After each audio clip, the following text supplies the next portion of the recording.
I started with just a simple one-page website, taught myself to bake, and the phone started ringing in my bedroom.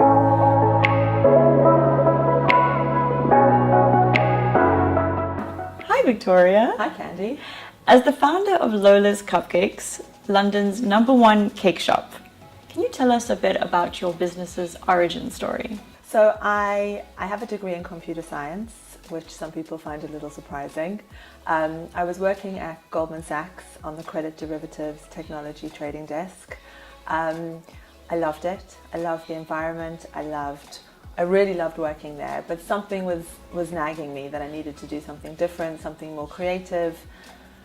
So I thought cupcakes were a really good idea. And I started with just a simple one-page website, taught myself to bake, and the phone started ringing in my bedroom. And so I was working all day at Goldman, coming home, taking all the orders, baking, delivering, and then going back to work the next day.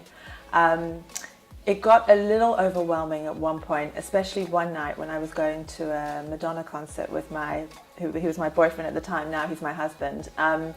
And I had loads of cupcakes to bake, ice and deliver, and I was driving down my road and my neighbour, who had just finished university, was walking down the road, and I stopped her and I said, "Romy, would you like to join a cupcake company?" And she was like, "Okay," and that is literally how I found my business partner. Unbelievable. So Romy and I, we grew the business from there.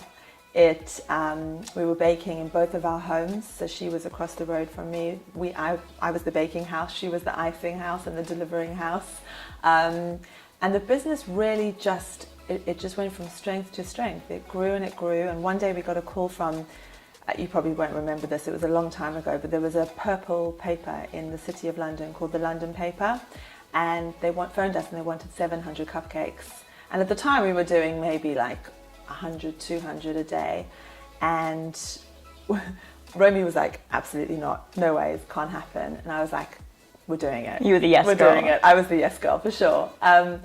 So we did it and we made it happen and we delivered 700 cupcakes. And I think at that point we realized there was something here and this business had great potential. Is that when you decided to quit your full-time and focus? Yeah, so it was very soon after that. I think it was about 6 months into the business that I was like, okay, there's definitely something here. Wow. It also, once we went into wholesale and then we went into Selfridges and Harrods and Topshop. And it was, I think when we first started at Selfridges and we were selling out every single day from a tiny little counter, that I realized that there was definitely great potential and that this was something worth leaving a really good job. Only at that point? It sounds like pretty soon in. Yeah.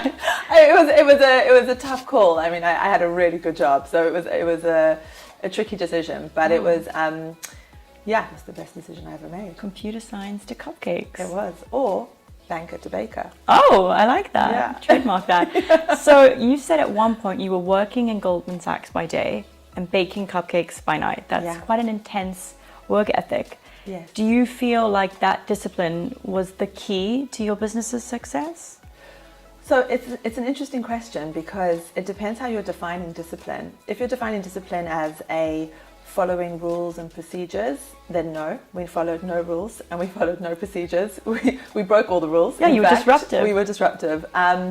However, if you are defining it as working hard, then definitely it's a big part of the picture. But I think that actually there's things like passion, which are, we were so obsessed with what we were doing that it was, we loved it so much that it never ever felt like truly hard work. It was waking up at 4 a.m, going to the bakery, spending all day there, icing, baking, delivering.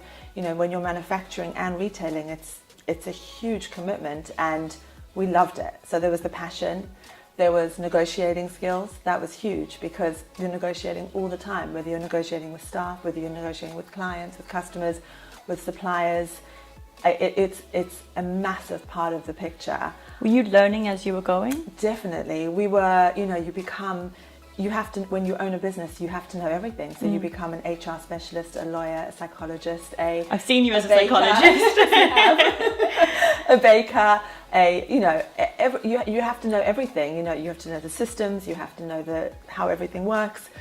So I think it's you definitely become a jack of all trades. But on top of, certainly discipline is a very big part of it, but there's a lot. Humor is a really big one because lots of crazy things happened, and you had to laugh. I like that. Definitely. And what do you think separated Lola's from all the other cake brands out there? So I think our obsession with quality and freshness was a huge part of it. So we would only ever bake, ice and deliver on the same day. So nothing was carried over to any other day, which was different from our competitors at the time. And the only reason we were able to do that was because of the systems that I could build. So although I wasn't a baker, the software and we kind of had an order list that I created, which could be generated with the click of a button. All the bakers knew what they were baking, all the decorators knew what they were doing. Look at that, so there is a correlation between computer science and definitely. The key to our success in the early stages was most certainly our system, the system behind it. It meant that if someone wanted to order cupcakes the day before, they could, because our website, you just go online. If someone has a baby, for example, you don't want to wait 3 days to deliver cupcakes to them. You want it that day or the next day. Instant. And our systems allowed it, which our competitors didn't have. Well, there you have it. When you started your cake business in around 2006, you used the power of internet ads to get the word out. So I wanted to know your view on how you feel social media has changed the F&B industry today.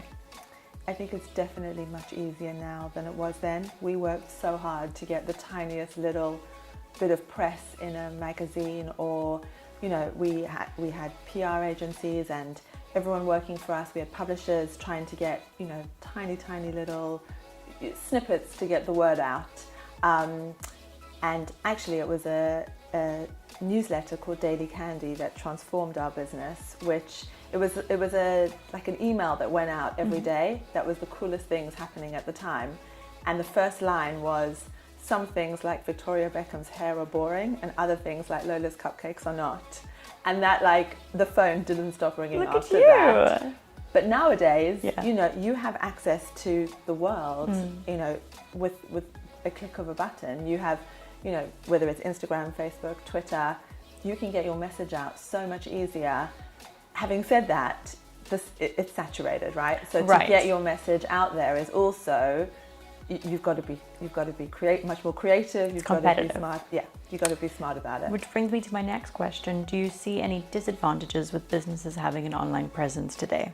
So for me, I don't think it's necessarily a disadvantage. I think we just have to remember the importance of human connection. And I think, with post-pandemic world, I think a lot of people are really, really tired of screens. And, if I never go on Zoom, Teams, online exercise classes ever again, I'll be okay. Right. And I think, with restaurants and hospitality moving so far into online ordering, ordering at your table, paying the bill through a QR code, some people just want to talk to a human being, and I think we should never ever lose that human connection. It should always be an option. I like that. Yeah. So you built London's #1 cake brand from the ground up. At what point did you decide that it was time to move on? So it's a really good question. We were in a really, I wouldn't say tricky situation, but we were at a stage where we had to make some big decisions. We had a maximum capacity. We were baking 15,000 cupcakes a day by hand. We had Pret, we had Eat, we had Costco, we had Krispy Kreme, we had Waitrose, Sainsbury's, literally banging our door down, asking us to make cupcakes for them. And we just didn't see our brand aligning with any of them. And the question was, how were we going to grow? What was the plan? Krispy Kreme have got hubs all around the country that they deliver out to. Were we going to go down that route? Were we going to compromise on quality? So where you bake and you store, that didn't sit comfortable with us. So we made the decision to sell. I had just had my first child. I didn't want to compromise on being a mum. It was a 24/7 operation, never closed. And I just knew that I couldn't be the kind of mum I wanted to be and run this business in the way that it needed to be run to grow. So that was, it sort of came to a natural conclusion where we knew that we either had to really adapt or look to sell. Fair. So you are now the co-owner of one of Hampstead's most popular cafes. First of all, there's something with you in being number one. And second of all, what drew you to this cafe? It's a question I ask myself every day, and I don't know the true answer. The only explanation I can give you is that it is genuinely my happy place. I go there, I feel the sense of calm, peace, happiness. Whether it's the coffee, the customers, the staff, the environment, it just makes me really happy. Felt like home to you? It does, and it's somewhere that I really love being. I love that. And tell us a bit about that career transition, from Lola's to Ginger and White. Yeah, so when I sold Lola's, it was a very intentional decision. I wanted to focus on being a mum. I wanted to focus on my kids. I had 2 boys. They're a bit bigger now. They're 10 and 5. And I made the decision to be very present for them. So when the opportunity to buy Ginger and White came along, it was closing down. It was owned by people that we became really close to over the years, and we just couldn't face waking up every morning without it. So it was really a passion project. It was never an intentional career change or move, or we wanted to save it for the community. Hampstead adores it. I adore it. My business partner Gilly adores it. She phoned me one morning. She's like, imagine waking up every day and there's no Ginger and White. I can't. Catastrophe. I can't. Let's buy it. I like that. So we saved it. We saved it for the community. It turns out, actually a really good business too. I like that. That's the second reason. Yeah. First is passion project. Passion. Yeah. We do it really for the love of it. And I think the key to its success and the reason it is so popular is because I think we genuinely love it. It's something that we put all of our attention and all of our love and all of our care into because we love being there, and I think people feed off that and they can really feel that. For sure. Yeah. I happen to be a loyal customer of Ginger and White, and every time I go in there, I feel that everyone that's there really wants to be there. Yeah. So you are a mother to 2 lovely boys. I think the $1 million question there would be, how do you balance it all? So the truth is that I realized quite early on that you can't have it all. It doesn't exist, and anyone who says that you can is lying. You have to compromise somewhere. So if you are the kind of mum who wants to pick up and drop off at school every day, be present at every meeting, be at every sports day, be at every play, your career and your work is going to have to come second to that. So I was quite lucky in that I had left the corporate environment. I was running my own business with Lola's. I made a decision when my child was 6 months old to sell it. I could be very present for them. And now I have a business that I love running. My kids are a little bit bigger. They're at school all day. And I can balance it all. It's still tricky, It's still, you've got to sometimes make decisions between being at a meeting or being at a school event, and it's just about weighing it up all the time, and you can't be everywhere, and everyone just has to understand that you have to decide what your priorities are and what's most important on that day. I like that. Yeah. A little birdie told me that your top customers all get their own personalized coffee flasks and other very special goodies. So what is it? How come you guys have such loyal customers? So I think the key to that is that, well, Gilly and I were really loyal customers. We were so loyal, we bought the business. Right. But I think it comes from the fact that we love it so much. We put so much love and so much passion and so much care into it. We love being there. It's kind of like somewhere that if you sit at Ginger and White all day, you'll probably see everyone that you 100%. wanted to see that day, and maybe people you didn't. You want better to see look that your day. best, because you'll always see people You'll definitely see everyone you know. And I think it's just somewhere that people come to connect, to meet, and everyone thinks they are the most important person at Ginger and White. Oh, really? Definitely. So that's why we go the extra mile. We do personalised Christmas cards, we do personalised keep cups, and it's with people's faces on them. People's faces on them. It's to keep it fresh and new and exciting, and to make everyone feel like we really value the people who are loyal to us. Very smart marketing. Yeah, I like it. So, you run such a busy cafe. What are the disadvantages with your in-demand business? Disadvantages is that there aren't a lot. There aren't a lot of disadvantages. It's it's a great problem to have. I guess just finding space to fit people in. Space is always going to be an issue. Dealing with customers who want tables, who can't get tables, it's always a negotiation, and can be a little tricky. But probably for the staff, it's really full on. It's a long day. We happen to have the most amazing team ever. They know the customers' names, they know what they drink, they know their children's names, they know the dogs' names. All the dogs get treats. We make everyone feel like they are the only person in the room, and I think that's the key. But it's tough on the staff. It's hard work. It's hard work. But they love it, and I think that's why they stay. You happen to be one of my inspirations when it comes to women in business.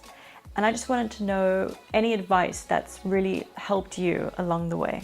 I, quite early on, met someone through my brother. His name was Tony Shea. He wrote a book called Delivering Happiness. And I think it really transformed how I saw the customer-facing industry. He started a business called Zappos, which was selling shoes, and he sold it for, I think, over $1 billion to Amazon. The key to Zappos was not that they sold shoes, it didn't matter what they were selling, but they were delivering happiness. Everything that they did was surrounded by making sure that the customer was happy. And I think that message really, it sort of kind of almost got into my soul, in terms of everything that I do and every decision that I make is to make sure that, whether it's at Lola's or Ginger and White, is that it's the best possible customer experience. And I think that really is the key to the success of any business that you start, is that if people feel important and they feel special and they feel like it's been an amazing experience, they'll come back for more. I like that. And any future plans for Ginger and White? Well, the answer is probably not, in terms of grand expansion plans, just because I think it's very unique what we do. It's a unique spot in Hampstead. I'm not 100% sure that it can be replicated. It maybe can, but it would just mean splitting Gilly and I up. We love coming together in the mornings. We love we know where to find each other. There's not lots of options. Yes. We might go more into like deli items, more retail, more picnic boxes, just add-ons to what we do right now. I like the sound of that. No great expansion plans. We love what we do now. Yeah, fair. Yeah. You've got something that works, so why fix it? Exactly. I know for a lot of us Londoners, we go past the train, we see signs, Lola's Cupcakes. How do you feel when you see those signs? I definitely feel a great sense of pride. I do. I am really proud about what we created. It was years of really hard work, building a brand, building up the reputation that we did, to the point that we had, Selfridges, Harrods, Topshop, our own stores. You had it all. I can tell you. You don't have to say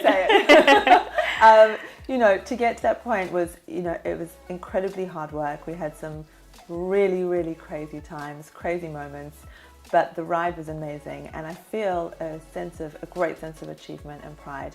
I'm also incredibly proud of Asha, who bought the business from us and has taken it to the next level. I went to visit the bakery a few months ago, and what they've done is just incredible. It's like all my ideas, like on this really grand scale. So it's incredible. Be so amazing for you to see. It's like your firstborn is now all grown up. All grown up. Yeah. Oh, that's lovely. Well, thank you for your time, Vicky. No problem. Thank you for having me.